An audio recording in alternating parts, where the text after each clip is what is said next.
आज हम सुनेंगे पावन और दिव्य महाशिवरात्रि की पवित्र कथा। यदि आप महादेव के सच्चे भक्त हैं, तो कमेंट में हर हर महादेव अवश्य लिखें। बहुत समय पहले की बात है, जब देवताओं और असुरों के बीच एक भयंकर युद्ध छिड़ा हुआ था। ये कोई साधारण युद्ध नहीं था, ये युद्ध था अस्तित्व के लिए, सत्य और असत्य के बीच, प्रकाश और अंधकार के बीच। देवता धीरे धीरे पराजित हो रहे थे, उनकी शक्ति क्षीण होती जा रही थी और असुरों का पराक्रम बढ़ता ही जा रहा था।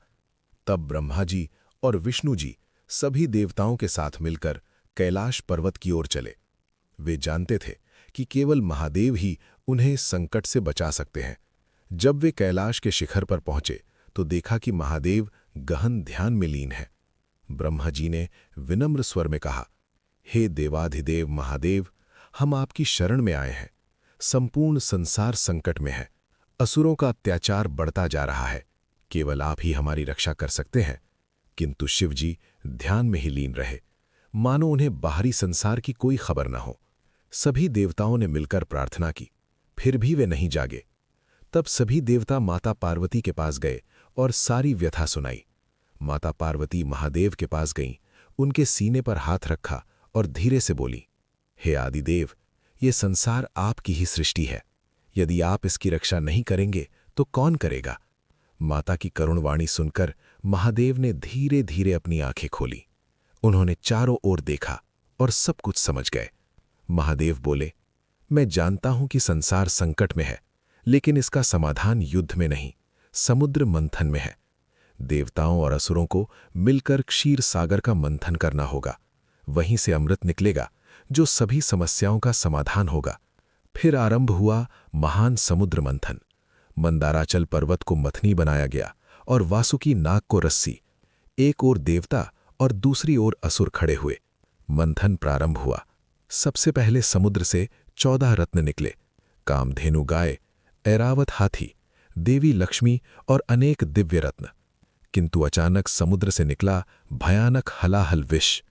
वो इतना घातक था कि उसकी एक बूंद भी समस्त ब्रह्मांड का विनाश कर सकती थी।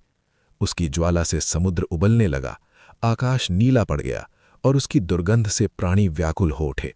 देवता और असुर भयभीत होकर भागने लगे। तब सभी फिर से कैलाश पहुंचे। इस बार उनकी आंखों में केवल भय था। माता पार्वती सब समझ गईं। उन्होंने महादेव का हाथ पकड़कर कहा, नहीं स्वामी, ये विष आपको नष्ट कर देगा, कृपया मत जाइए। महादेव मुस्कुराए और बोले, प्रिय, यदि मैं नहीं गया तो ये समस्त संसार नष्ट हो जाएगा। माता की आंखों में आंसू आ गए। वे जानती थी कि महादेव को कोई रोक नहीं सकता। शिवजी आगे बढ़े। उन्होंने उस विष को अपने हाथों में उठाया। वो इतना प्रचंड था कि उनकी हथेलियां जलने लगीं। फिर भी उन्होंने उसे पी लिया। जैसे ही विष उनके कंठ से नीचे उतरने लगा, माता पार्वती ने तुरंत अपना हाथ उनके गले पर रख दिया। अपनी शक्ति से उन्होंने विष को कंठ में ही रोक दिया। वो नीचे नहीं उतरा। विष के प्रभाव से महादेव का कंठ नीला पड़ गया। तभी से वे नीलकंठ कहलाए।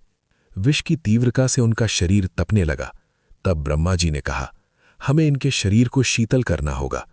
चंद्रदेव ने प्रार्थना की, मैं अपनी शीतलता से इन्हें शांति दे सकता हूं, मुझे इनके मस्तक पर स्थान दें। इस प्रकार चंद्रदेव शिवजी के मस्तक पर विराजमान हुए।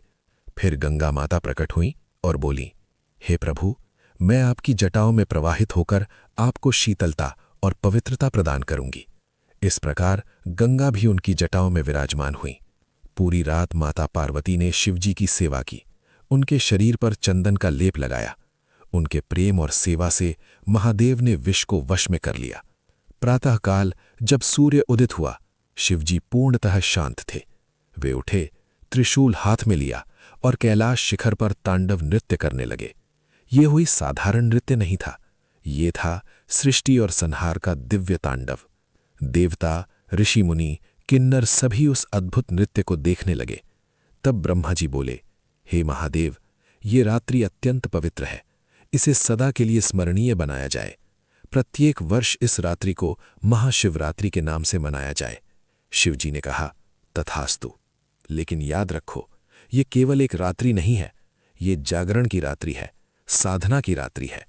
जो भी श्रद्धा और सच्चे मन से इस रात्रि में जागरण करेगा, व्रत रखेगा और मेरी पूजा करेगा, उसे मैं मनचाहा वरदान प्रदान करूंगा। और तभी से ये पवित्र रात्रि महाशिवरात्रि के रूप में मनाई जाती है।